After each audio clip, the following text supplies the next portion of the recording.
faut-il copier les Suédois? La question peut faire sourire. Qu'aurions-nous à attendre d'un pays de 9 millions d'habitants situé tout au nord de l'Europe? Eh bien, nous avons voulu voir de plus près et franchement, ça en vaut la peine. L'exercice du pouvoir, par exemple. Transparence, modestie, contrôle.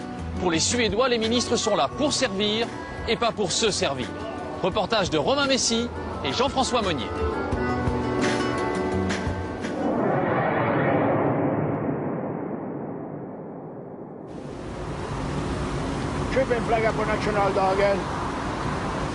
Achetez un drapeau pour la fête nationale. Achetez un drapeau pour la fête nationale.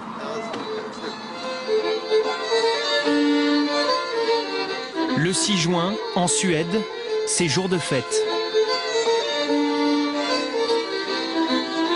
Dans le principal parc de la capitale, l'ambiance rappellerait plutôt une kermesse de village. Et pourtant, la famille royale au complet est de sortie. Pas de quoi en faire une montagne.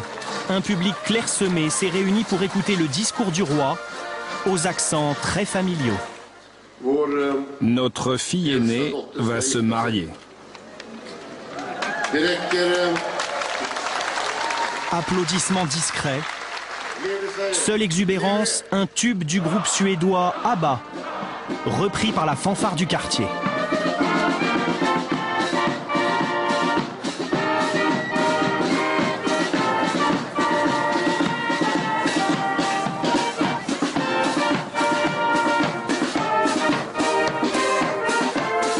Pas de défilé, pas de feu d'artifice.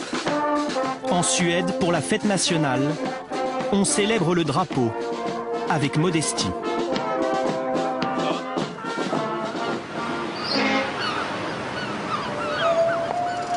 Ici, même les ministres font profil bas. Gunilla Carlsson est membre du gouvernement suédois depuis maintenant 4 ans, ministre de la coopération internationale. Mais elle arpente le centre de Stockholm tous les jours, à pied et sans garde du corps. J'adore marcher, ça me fait faire de l'exercice. Et puis c'est tellement agréable lorsqu'il fait aussi beau. Les hommes politiques ne sont pas des célébrités, vous savez. À cette époque de l'année, j'essaye d'être dehors, autant que possible. Lorsqu'elle n'est pas en voyage à l'étranger, Gunilla Carlsson retrouve tous les matins à 8h30 au ministère des Affaires étrangères sa petite équipe de collaborateurs. L'ambiance est plutôt décontractée.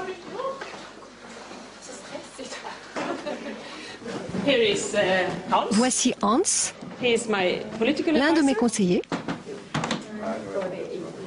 Brigitte, elle s'occupe de mon agenda politique. Et voilà ma salle de conférence. C'est très modeste. Oui, c'est une salle de travail. Notre cuisine. Et voilà le bureau d'Anne-Sophie, ma directrice de cabinet. 10 collaborateurs au total qui composent une équipe volontairement réduite, quand en France, n'importe quel secrétaire d'État est entouré au minimum d'une 30aine de personnes. Café au lait? Oui. Notre Premier ministre a été très clair. On ne doit pas avoir trop de personnel. On peut faire les photocopies nous-mêmes. Et si j'avais plus de conseillers politiques, ça montrerait aux gens que j'ai un peu perdu le sens des réalités. La démesure, pas vraiment le genre de la maison et de Gunilla Carlsson. Vous faites votre vaisselle? Oui, et je bois l'eau du robinet. Elle est très bonne, vous savez. Elle vient de Stockholm.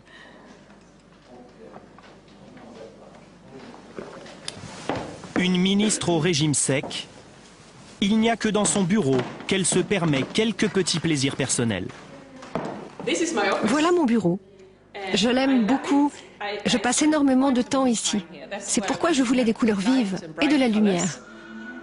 Un canapé bon marché, une télévision qui n'a rien d'un écran géant.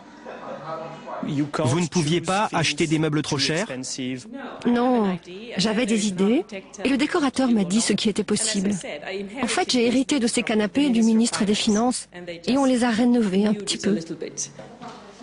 Un mobilier d'occasion, quelques centaines d'euros de dépenses seulement. Un bureau fonctionnel comme à la maison.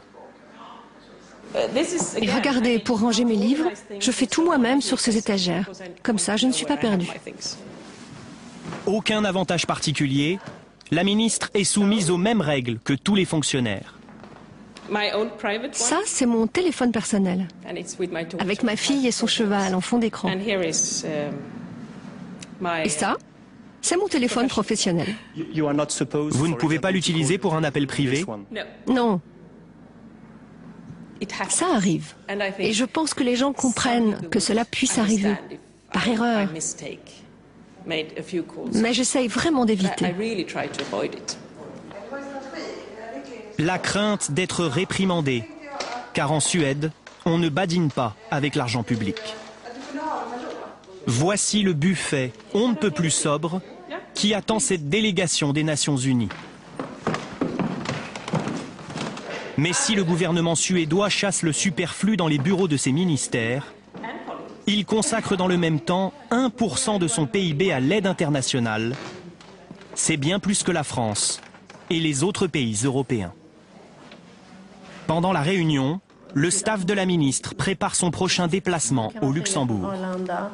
J'ai regardé quelques vols. Gunilla peut partir de Stockholm à 16h15 et elle arrive à Francfort, puis de Francfort à Luxembourg. Même pour les voyages officiels, la ligne de crédit de la ministre est limitée. La ministre doit prendre des vols en classe économique pour l'Europe. Et on réserve la classe affaires uniquement pour les vols supérieurs à 3h30, comme l'Afrique par exemple. Et pour les hôtels? Oui, même chose. Pour la ministre, on réservera toujours une chambre standard, jamais une chambre trop luxueuse. Inconcevable de voler sur un jet privé ou de dormir dans un palace, comme cela peut arriver aux politiques français. Le train de vie d'un ministre se doit d'être modeste, car au moindre faux pas, les tabloïds ne rateront pas leur cible. Karin Eriksson travaille pour le journal L'Expressen, un quotidien suédois très populaire. Une de ses missions, le contrôle des notes de frais des ministres. Bonjour, j'ai demandé à voir les factures de voyage de Gunilla Carlsson. Elles doivent être prêtes. Dans les ministères suédois, les notes de frais sont publiques et consultables sur place par n'importe quel citoyen. Une transparence totale et une aubaine pour les journalistes.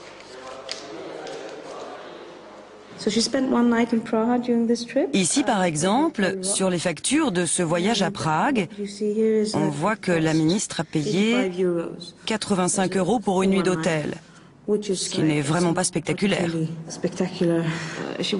En fait, je vérifie surtout s'il n'y a pas de dépenses personnelles qui auraient été payées avec l'argent du ministère. Et si ça va, il n'y a pas de minibar. Un contrôle draconien qui fait de la Suède le 3e pays le moins corrompu au monde, quand la France ne pointe qu'au 24e rang. Ici, il ne faut parfois pas beaucoup plus qu'un minibar pour déclencher un scandale. Mona Sahlin, vice-premier ministre de la Suède en 1995, en a fait la douloureuse expérience.